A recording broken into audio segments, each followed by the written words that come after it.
실종자 수색 도중 순직한 고 최상병 사건. 당시 지휘관이었던 임성근 전 해병대 1사단장이 자신은 물에 들어가지 말라고 지시했는데 부하들 탓에 사고가 났다고 주장해 진실 공방으로 번지고 있습니다. 이 사건을 수사하다 항명죄로 기소된 박정훈 대령 재판에서 이런 진술서를 낸 건데 박 대령은 수사 외압을 밝히겠다고 했습니다. 김재현 기자입니다. 첫 공판을 앞두고 해병대 전우회 회원들과 함께 군사법원 앞에 선 박정훈 대령은 자신의 무고를 주장했습니다. 국방부 검찰단의 무도한 수사와 기소로 인해 군사재판을 받게 되었습니다. 저의 무고를 밝히고 정의가 살아있음을 규명토록 하겠습니다. 군 검찰은 최상병 사건의 경찰 이첩을 미루라는 상부 지시를 어겼다며 지난 10월 박 대령을 항명 등의 혐의로 불구속 기소했습니다. 박정훈 대령은 오늘 법정에서 사안의 본질은 최상병 사건의 수사 결과를 축소, 왜곡하라는 대통령실과 국방부의 불법적인 명령이라고 강조했습니다. 군 검찰이 본질은 외면한 채 자신에게 항명 혐의를 더 씌웠다는 취지입니다.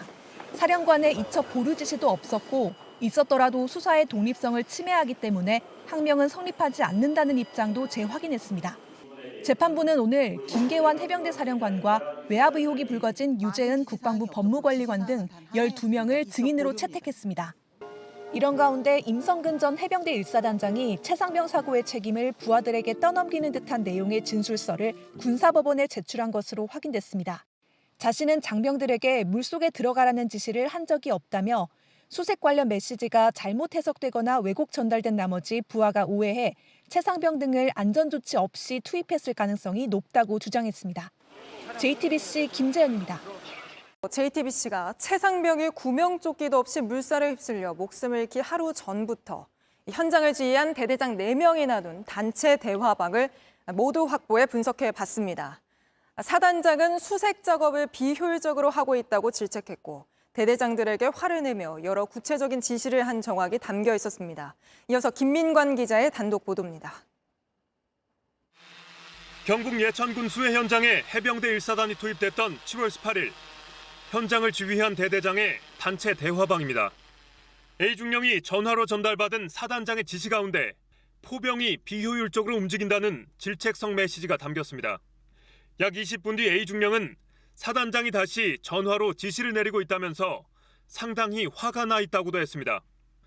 A중령을 비롯해 수색작전에 투입된 간부 20여 명이 포함된 또 다른 대화방입니다. 사단장과 통화를 마친 A중령은 약 1시간 30분 뒤 보다 구체적인 지시사항을 부대원들에게 전파합니다. 내일 사단장이 현장에서 작전 지도를 할 예정이라면서 수색작전을 하는 장병들은 무릎 아래까지 들어가 임무를 수행하라는 내용이 담겨 있었습니다. 임 사단장이 비효율적인 수색 작업에 화를 냈고 이게 무리한 수색 작업으로 이어졌다는 정황이 확인된 겁니다. 박정훈 전 해병대 수사단장은 이런 증거를 바탕으로 사단장에게 과실치사 혐의가 있다고 판단했습니다. 하지만 국방부 조사본부는 사실관계를 더 따져봐야 한다면서 박 전 단장의 최초 수사보고서에서 혐의를 삭제했습니다. 임 사단장 역시 본인은 수해 복구 작업 지침을 내릴 위치에 있지 않다면서 혐의를 부인하고 있는 것으로 전해졌습니다. JTBC 김민관입니다. JTBC는 최상병이 숨지기 전날 현장을 지휘한 대대장들의 대화 내용을 살펴보니 사단장이 화를 내며 구체적인 지시를 한 정황이 있었다고 전해드렸습니다. 대화 내용을 더 확인해 보니 사단장이 직접 숙소까지 찾아와 질책했고 계속된 질책에 대대장들이 사고 당일까지 우왕좌왕한 정황도 담겨 있었습니다. 김지아 기자가 보도합니다. 고 최상병이 사망하기 이틀 전인 지난 7월 17일 해병대 1사단은 경북 문경의 한 숙소로 이동했습니다. 대대장들이 대화를 나눈 단체 대화방에서는 이날 오후에서야 1시간 거리의 예천으로 지원 가는 걸 알게 됐다며 인원 이송이 가능할지 논의합니다. 7월 17일은 윤석열 대통령이 예천을 방문한 날입니다. 수색작전이 끝나자 사단장은 전화로 질책했을 뿐 아니라 숙소에도 찾아와서 질책한 정황이 나옵니다.